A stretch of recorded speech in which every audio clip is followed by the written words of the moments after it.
So here is the big deal.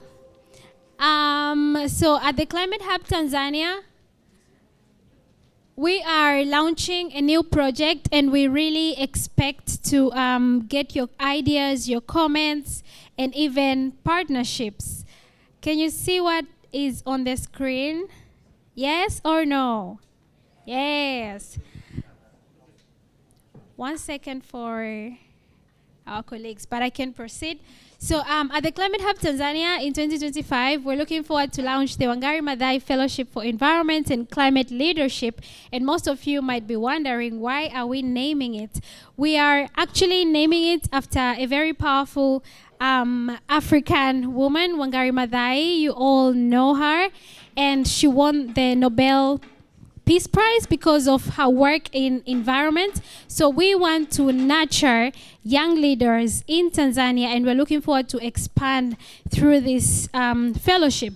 So the youth population in Tanzania, next slide please, is projected to grow very rapidly, and we know young people are always are also the vulnerable community that is affected by impacts of climate change. So at the Climate Hub Tanzania, we have done a lot of research and a lot of work on climate literacy, trying to involve young people to participate in meaningful actions towards climate change. But then we have notified that,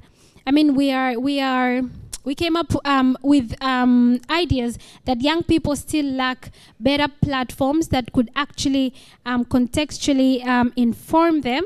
So we developed the Wangari Maathai Fellowship for Environment and Climate Leadership in Tanzania. And as I said, it's named after a very powerful role model. I'm sure it's always good to attach yourself to nice things, right? Yes, so our project aims to empower young people who are recent university graduates with a series of trainings, and later on we're going to sub-grant them, and they could also spread out the knowledge learned into the fellowship into real projects in their communities. So that is briefly about the Wangari Maathai. Next slide, please.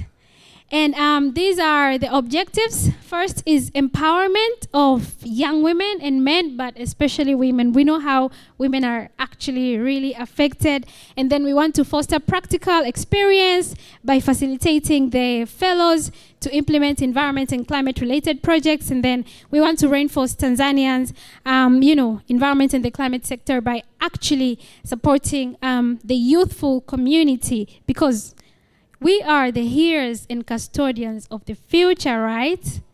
Yes. Can I get a yes? Yes. Oh, yes. So this is the project implementation plan. So we have 4 phases. You can only imagine how long and tiresome it is, but it is for a good cause, right? So we'll have the first phase, that is the call for applications, and this will be done by the Climate Hub team together with the partners organization to call for talents. We'll announce them through our social media channels, newspapers, media outlets, and everything. And we will get these talents that we're looking for. And then we're going to have the selection process, which is going to be very transparent. We're going to have consultants that are also going to be outside of the Climate Hub team together with the partner organizations. So we make sure that we don't miss the talents that we actually want to have in the fellows. And we'll also check on the academic achievement at some point, because we really want committed fellows, as we're going to invest so much time and money into the fellowship. Then the third phase is the mentorship program. As you can see, it starts from week 5 to week 31. That's quite a long one. So in this series of mentorship, we're going to have, trainings on climate science and climate change, environment degradation, and we're also going to do professional leadership experience, how to apply for a job, how to write CVs, how to do a pitch, how to speak on a panel, and every other thing. That's what we're going to cover in the third phase. And while we are winding the third phase, we're actually going to also grant the fellows. For now, we have kept 1,000 euro to actually support them as they're going to undertake the projects that we want to allocate them, and they're also going to give us ideas. We're just going to provide the guidance and the fiscal support. And then the last phase is the post-fellowship. This concludes with a lot of continuous engagements among fellows, and then we also want to connect our fellows to like-minded individuals and organizations to actually apply and do internship, and even in our organization as well, so to actually track the process and making sure what we actually learned is actually converted into practice. So this is the timeline in 2025. We have we plan to start in March, then April, then July, and November will actually be winding up, and we want to do kind of like a graduation. We're still talking about it, but we are planning to do a graduation for our fellows. And then this is, next slide please.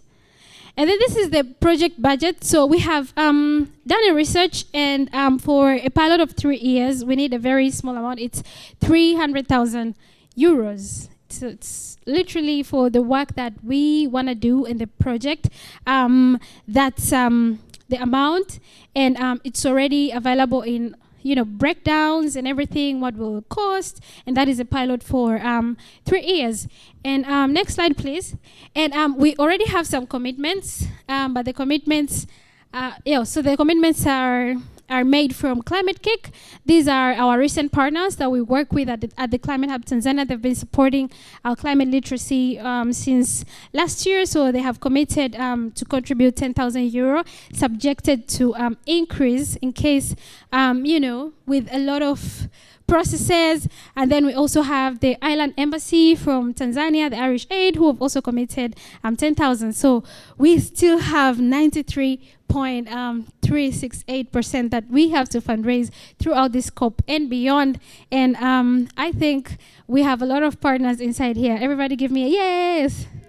Okay, thank you so much to our partners. So thank you so much to all our partners. I was about to say that.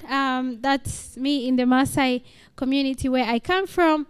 And we actually believe partnerships are actually made in rooms like this, and in networks like this, events like this. We want to do a very strategic project implementation and make sure that we are cultivating a next gen of young leaders who are very informed and connected and also supported. And that's why we have the fiscal support in our project. And the good news is, while we're reaching to the Irish Embassy in Tanzania, they were very happy to also support the fellows with a scholarship, master's scholarship, for 1 year in Ireland, after the project has completed. So we have a lot of partners with a lot of good interests. So if you know in any way, you have an organization, yourself as an individual, or people who can actually, get interest into this project, here, next slide, please. Yeah, so these are our contacts, and you can just take a picture, even if it's, you just take a picture for your phone, so I feel good. Yeah, please, I'll also be happy to chat to you, and my team is also here, and we can chat on how to make this project a success. Thank you so much for listening to me, and a big round of applause to you and me. And thank you so much, Extreme Hangout, for giving us a space. Thank you.